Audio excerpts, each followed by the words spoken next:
guys, and welcome back to Witch Talk. This is a very special new premiere segment that I've been talking to you guys about that I've been interested in doing. Oops. As I'm drinking my coffee. So I have, as you guys know, I've been doing a couple of researches about thinking about motherhood, thinking about moms. My little sister is expecting. I'm a godmother to numerous children, and I have been thinking continuously and researching on what it's like to be a mom. And of course, I've been reading the normal books that you would read, what to expect before you're expecting, what to expect when you're expecting, what to expect from ages birth to 5, those kind of books. And I have been doing some research, and it dawned on me, and I was like, what about being a witch and being a mom and raising your child in the witch fashion? And well, lo and behold, I did what I do, the Hermione Granger in me. I start reaching out for books. Well, unfortunately, I didn't find many books. I found one that I bought called The Pregnant Goddess by, of course, my favorite author. Y'all know her. Y'all love her. It is Erin Murphy Hitchcock. And it's the guide, traditions, rituals, blessings for the sacred pagan pregnancy. And I haven't read it yet, but I am going to, and I'll give you guys a heads up about that. And then I came across another book called Witchy Mom that I ordered, and that was all I could find, unfortunately. Everything else was just kind of things that you come across and you collect as you go. And I was like, damn, why isn't there more resources out there, not just for moms, but for witchy moms? Well, the goddess has spoke to me loudly, ferociously, and demandingly.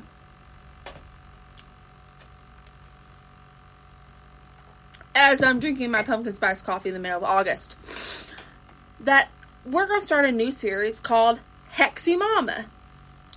And we'll be going through different subjects such as protection for your home, hearth magic, kitchen magic,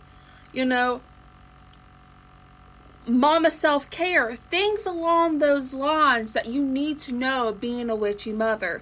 And doing what's best for your child, not just on a physical plane, but also on the spiritual plane. So, I want to thank you guys ahead of time for giving me a bunch of support. I would like to thank my baby witch on Elm Street. I actually reached out to her and consulted her on this segment. And this is going to be a segment going in hand to hand with my baby witch segment that I'm doing later this week on herbal magic. So this is called The Magic of Food. You are what you eat. This is basically kitchen magic 101. And kitchen magic's when you pour magical intention into the food you make.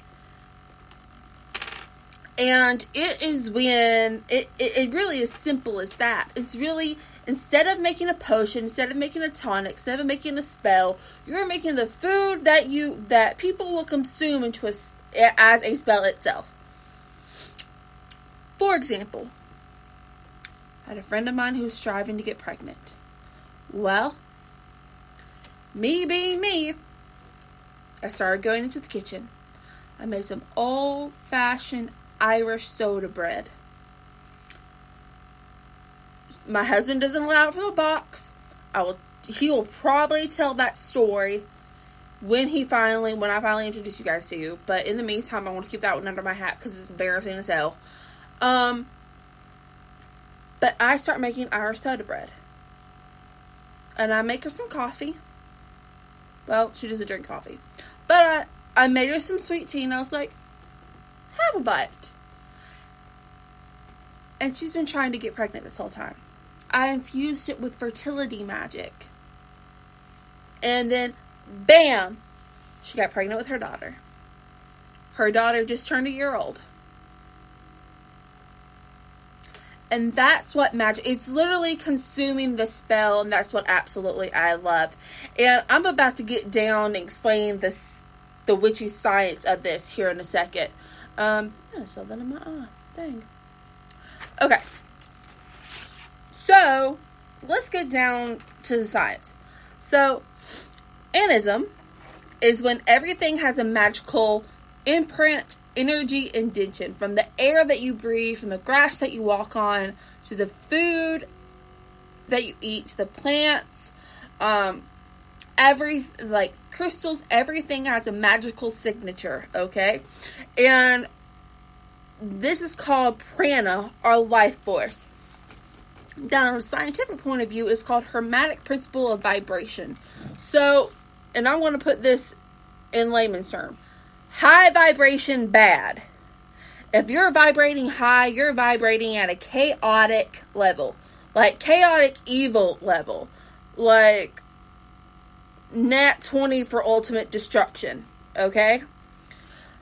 But if you're vibrating low, that means you're vibrating peacefully. And everything in its most natural state will be vibrating low.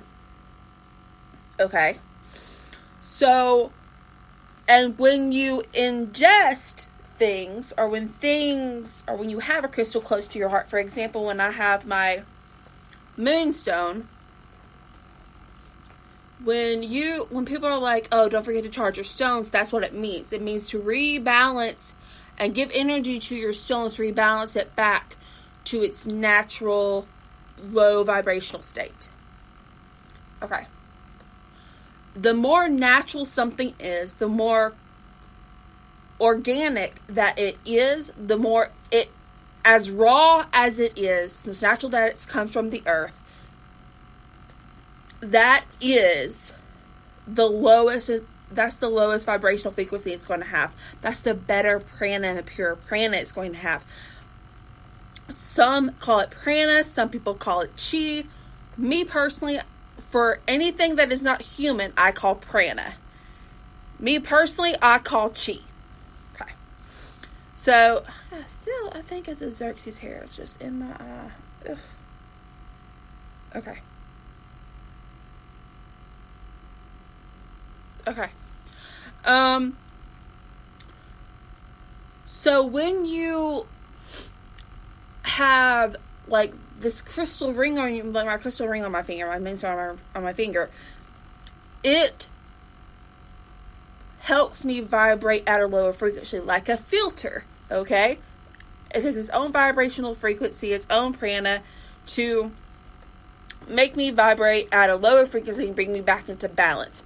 That's what you want. When people are like, oh, I'm going to go activate my chi and balance out my my chakras, that is bringing everything back into a low balance and for it to vibrate together. Think of it as sound waves. If something is out of tune, if your body is out of tune, and then it's going to be vibrating flat, which is really like, it's going to be the waves are going to be too close together, or it's going to be vibrating too sharp, which is the, sorry, I'm trying to go back on my music career, high school flute lesson. So, if it's vibrating flat, that means the frequencies are too far apart.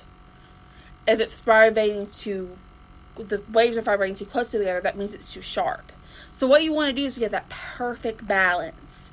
So, what you do is you go back to the rawest form and you readjust. That's exactly what realigning your chakras do.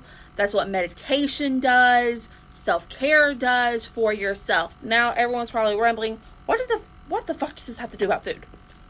glad you asked. So, when it comes to food, for you to feed the food into your body that is that has the most genuine prana, you want things that come from the earth. So that means organic food. That means food either you grow yourself or food in its most organic, natural state. And I was like, God, that's so expensive. Yeah, organic food can be expensive.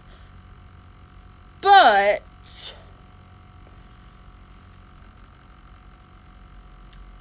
you also have to think about it like this. Okay? Let's say you buy just a typical $5 frozen pizza at Target.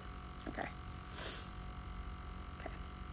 That pepperoni was taken from a pig in a high-stress, terror-fueled situation. That cheese was harvested from a cow in the same situation. Okay? That sauce was made from a tomato that was premature and with herbs that were made in a factory. And bread that was made by a machine. So the spiritual energy that's already being fed into this pizza is bad. Of course, the pizza has to be assembled. So the people that are assembling these pizzas, they hate their jobs. They hate their life. They hate doing this day in, day out. They're full of anger, anguish, despair, desperation, depression. And they're making these pizzas. Their energy is going into the food that you're eating. Your food could be made by serial killers and you don't even know that. I don't want to eat it. I don't want my husband to eat it. I don't want my kids to eat it. I don't want to feed my family or my friends food that has that kind of energy in it. No. I don't want to sit there, my husband already. This is the kind of magic that a good feel can have on you. Example. I remember a couple years ago, my husband had a shit day at work. Like, literally, it was a shit day. I knew he was having a shit day. I got the phone call at 11 o'clock in the morning. And him yelling at me for an hour. Not yelling at me, just about the situation. For an hour, yelling at me that his day was shit and is going to be shit. I automatically start planning a meal. I automatically start assembling a meal, and each ingredient I choose has the energy of the concern and the effect that I want to change.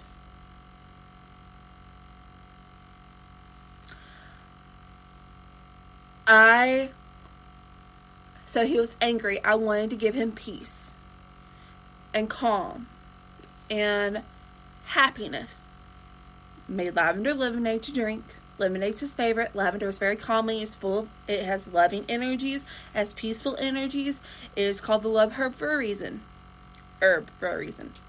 Okay? Then I assembled the food. Okay? I'm an Italian woman. So I made spaghetti. And I worked on that sauce for 4 hours. Making sure those tomatoes that I got were organic. Because, of course, I shop organically anyway. Roasted them. Olive oil, garlic. It's a purifying herb. There's protection in it. In that herb. Done. You see, I'm already assembling these things that are already puring through. That's going through. And already that's going to be affecting his soul. So he sits down. He's in a huff.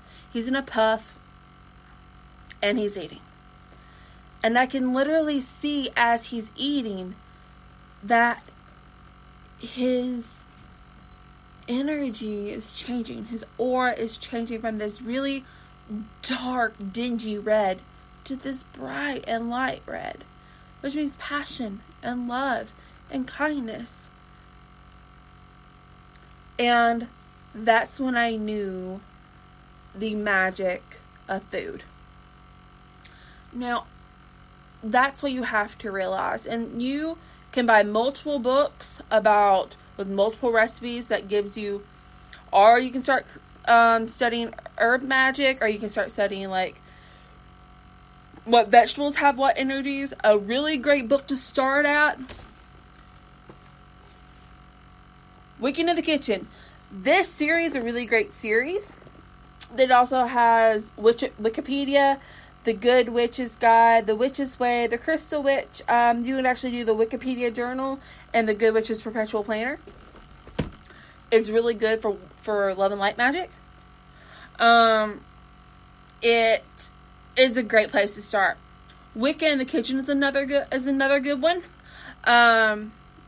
It's called The Kitchen Witch's Cookbook. Is another great one to start with. And those are just some really great examples. And really, it's just being conscious of that. And this is where you go into your family. So, when you're making these meals, when you are, and everyone seems really surprised when I sit there and I say this, but my Nana always said, I put love in my food. That's completely true. You can infuse your food with any kind of energy you have. With the right ingredients and with the right mindset, your food can, build nations. And it's completely true. But a good way to start that is start setting up your kitchen for the basics of kitchen magic, okay? And I'm not talking about going to Whole Foods and getting a half a sack of groceries for $400. Be smart about this. Aldi's is a great place to go to. Trader Joe's is super reasonable. Great place to start. But let's start with even the basics of that. Let's start with setting up your kitchen for kitchen magic. Your kitchen should be your sanctuary. So, it should be clean. For sanitary and hygiene reasons. So, clean it. Literally, organize it. I add these TikTokers that have each container and each thing. And it just inspires me on a level of OCD level that I wish that's monk level that I wish I could just subscribe to. And that is my goal. When I move into my new house with my husband on base, that is my goal. But it literally starts with cleanliness. Literally, get the things out. Clean out those cabinets. Wipe them down. Get some salt water and a little bit of bleach in the salt water and wipe them down. Wipe them down clean. The cabinets, inside the cabinets, counters, all the appliances. Give it a good old-fashioned spring cleaning. Like your toddler went through there and destroyed it with a granola bar. From there, organize it. Organize it, not just throwing things in the cabinet, but also organizing it like it's your workshop. Like you are going in there and performing this ritual from the goddess herself. Because guess what? Y'all are. And we're going to get to that. Decor. I have all these people come to me like, oh my gosh, I just need this adult decor. Like, I just want my house to feel like an adult. I want it to look a certain way. Which, no. My house, especially my kitchen, is made for me. I am the only one going to be cooking in it. I'm the only one going to be wielding that magic spoon like Auntie Stella. And I'm the one that's going to be making all that magic. Okay? So, decorate any way you want to. Literally. Put your personal stamp onto it. Just like you would do your altar. Do it any way you want to. Don't let other people describe you. If you see a Harry Potter tea towel oven mitt set, bitch, get it. I did. I got 2. You do you. You decorate your home, your kitchen, your bedroom, even your dog's kennel the way you want to, baby. Because this is your sanctuary. This is your temple. You decorate the way you want to because everyone worships you here. Small right over. So, decorate it to your taste. Okay? Get some decent quality products that you're working with. And I'm not just talking about groceries. Of course, groceries are important too. But get the rawest forms, organic. Reach for higher level, more nutritious, less processed things. Stay away if you're going to go for sugar, go for raw sugar, raw processed sugar. Or reach for stevia, which is a plant-based sugar. Almond milk versus like normal milk because, they take the milk very inhumanely from cows. And also almond milk's better for you. When it comes to spices and stuff, you can either grow your own or you can gather food from the farmer's market. I like to go to the farmer's market. Honestly. I like to go to the farmer's market. It's cheaper. It supports local businesses. It's cheaper. And it has the highest brand. And it supports local businesses. And it's cheaper. I'm going to harp on that, Hexy Mamas. Hexy Mamas, I'm going to harp on that. I have a new cup. It says Hexy Witch. And by the way, this is my almond milk coffee creamer that I made. It's pumpkin spice. I know it's August. Okay. So, I'm also talking about electric appliances too. This is 2020. I have 4 cauldrons in my house.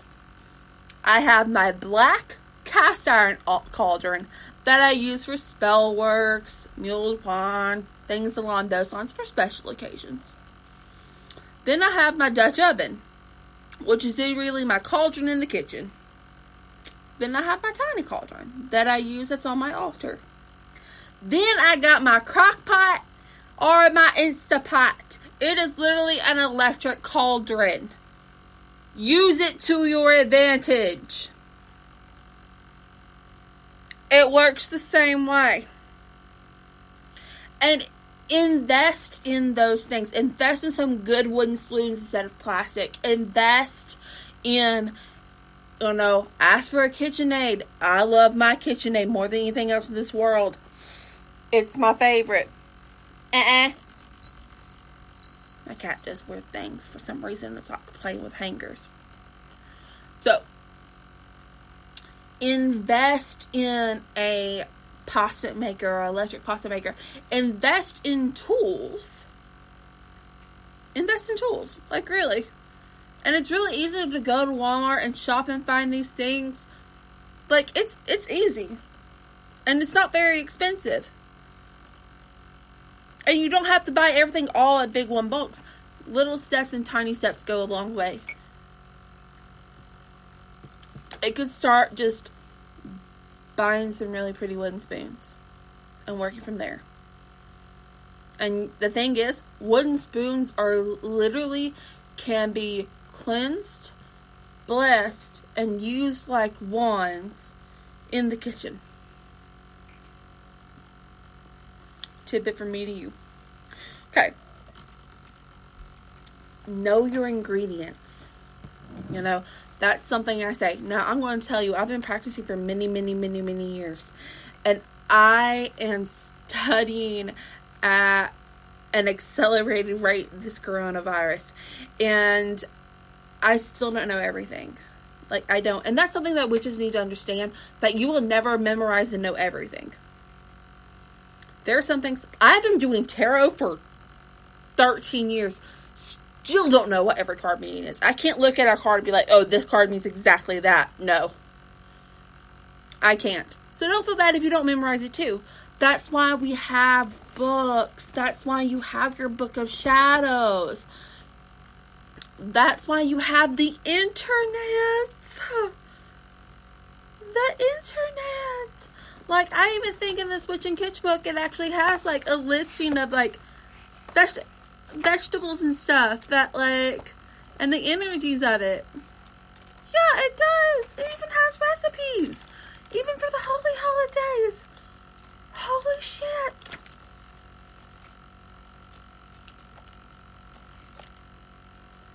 That's fabulous.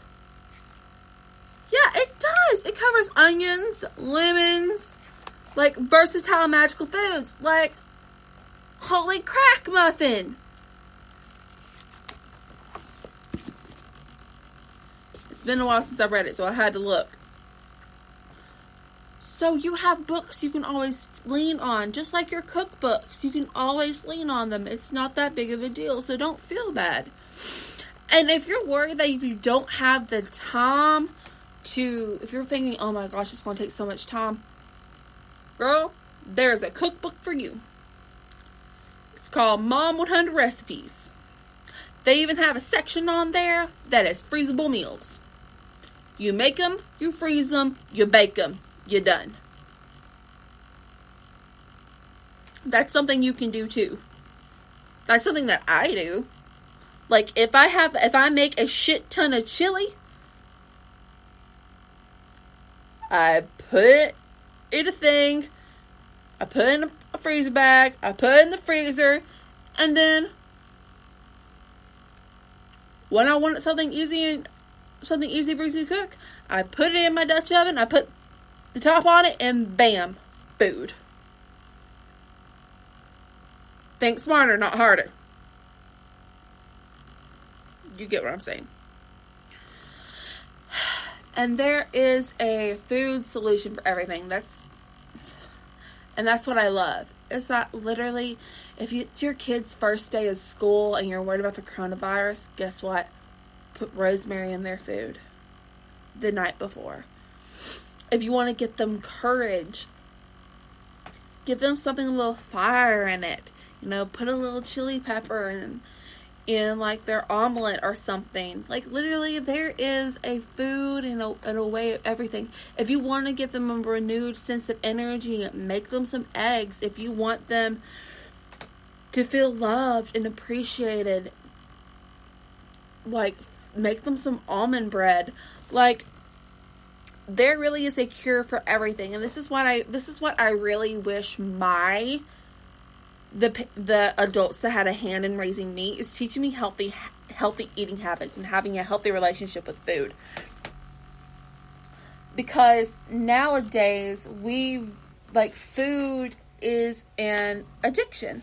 And there are some people who are naturally more curvaceous and thick. Like me, I'm more naturally curvaceous and thick. But like, addiction can become from food too. For example, sugar and sugar addiction is such a big epidemic in the United States right now. Like, with child obesity and child diabetes, we are really up there, or number one. So that's why I really want to, like, harp on my friends and harp on parents to stay away from salt. My kitchen witch friend who's been kitchen witching for 30 plus years, she don't use salt when she cooks.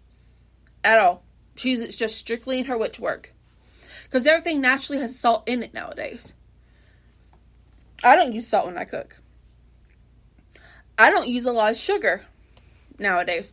I put sugar in my coffee and I sweeten it naturally.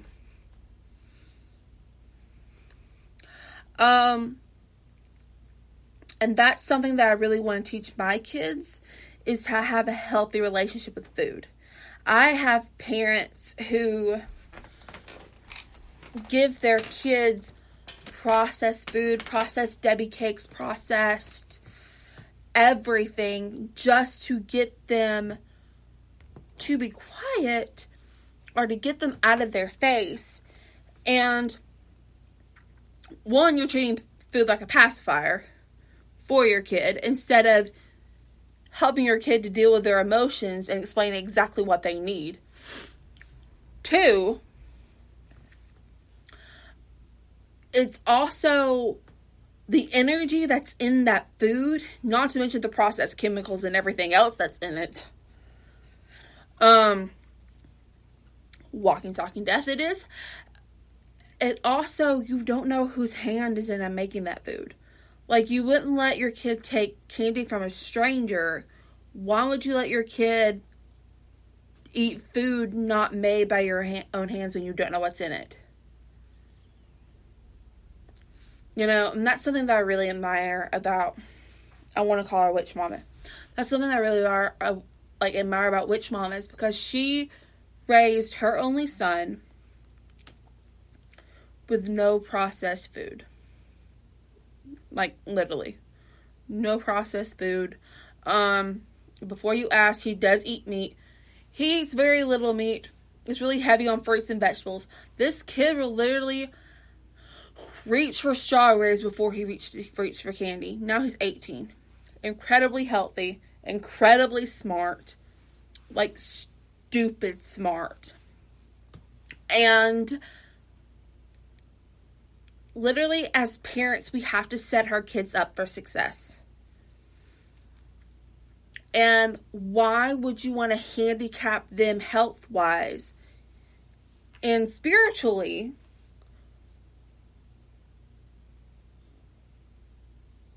when it comes to the basic need?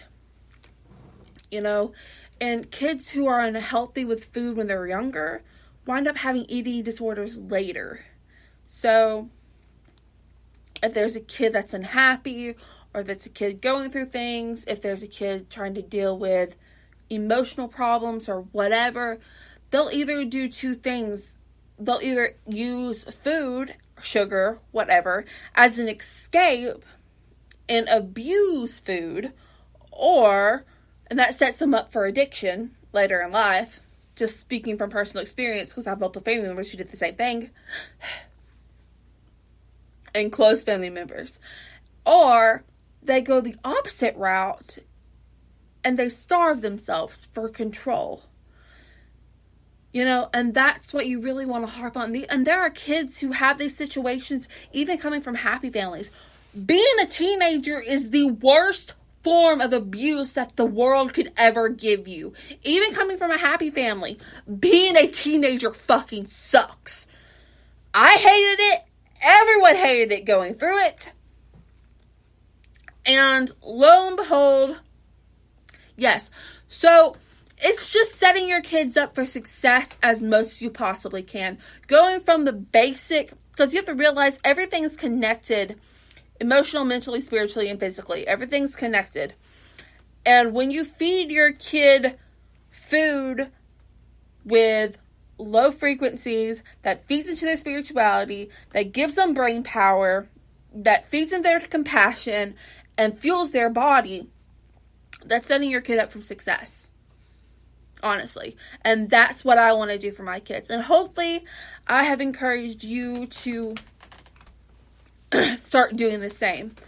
Now, in my next episode, this is just a brief kind of a setting, I'm going to be going over different goddesses, or gods, mostly goddesses, that you can dedicate your kitchen to for a kitchen altar. I have a kitchen altar.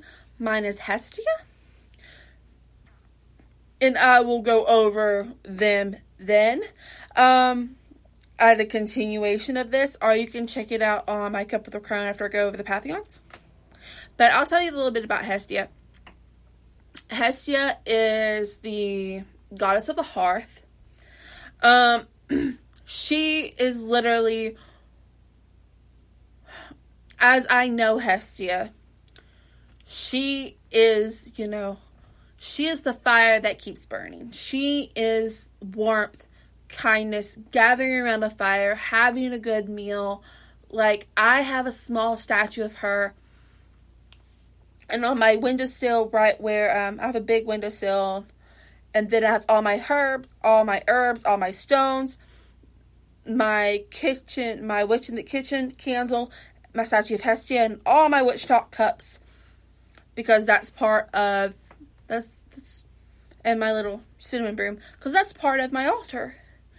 And I have a candle that I light for her, and when I'm doing my kitchen magic. And like when I made pumpkin bread yesterday, it literally was me.